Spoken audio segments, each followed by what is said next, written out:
Bonjour les enfants. J'ai bien vu que certains avaient du mal à faire leurs exercices.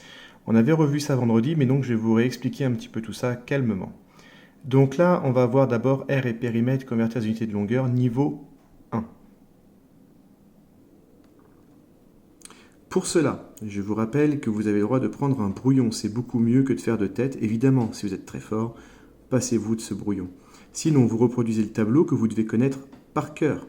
Vous avez le droit de mettre sur pause si ça va trop vite pour vous.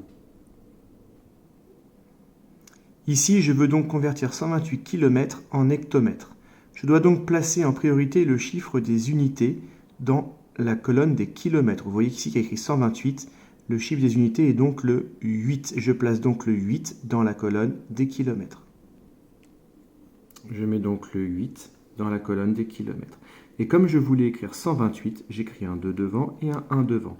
J'ai bien écrit mes 128 km.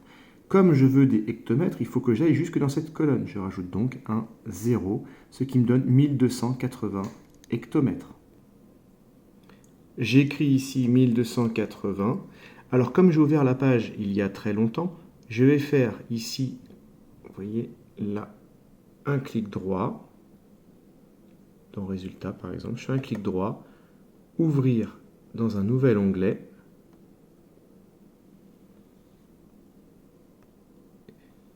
Je n'ai pas été déconnecté. Si j'avais été déconnecté, évidemment, il aurait fallu que je me reconnecte. Donc ici, je peux valider ma réponse. Je fais répondre. Et j'en suis sûr. Et voilà. On peut passer à la question suivante.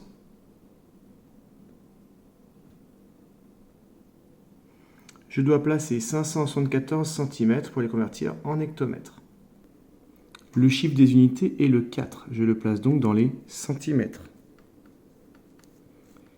Et avant le 4, j'avais un 7 et un 5. Je viens de placer 574 cm. Maintenant, je veux aller jusqu'aux hectomètres. Je rajoute donc des zéros pour aller jusqu'aux hectomètres. Comme je suis dans la colonne des hectomètres, pour m'arrêter, je mets une virgule. Ça fait donc 0,0574. Je complète la case et je peux valider et passer au suivant. Voici ma nouvelle conversion. Le 9 est le chiffre des unités. Il va donc dans la colonne des hectomètres.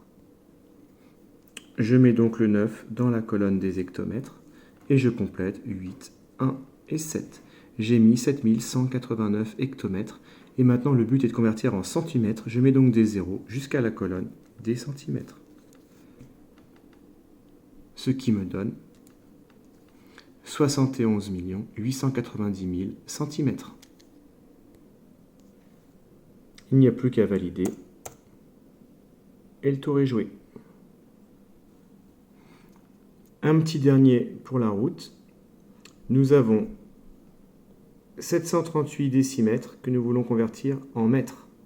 Donc je mets le chiffre des unités, c'est-à-dire le 8 dans la colonne des décimètres, puis je complète. Le 8 dans la colonne des décimètres, et je complète le 3 et le 7. Celui-là est un petit peu différent, on veut des mètres. J'ai déjà quelque chose dans les mètres, donc j'ai juste à mettre une virgule pour montrer que ça s'arrête ici. Ça fait donc 73,8 mètres. Je complète ici. Et je n'ai plus qu'à valider.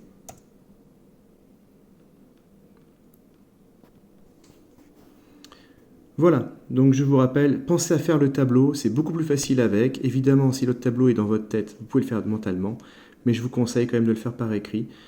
Exogène, c'est pas uniquement sur l'ordinateur, pensez à prendre une feuille. Voilà, prenez soin de vous, à bientôt.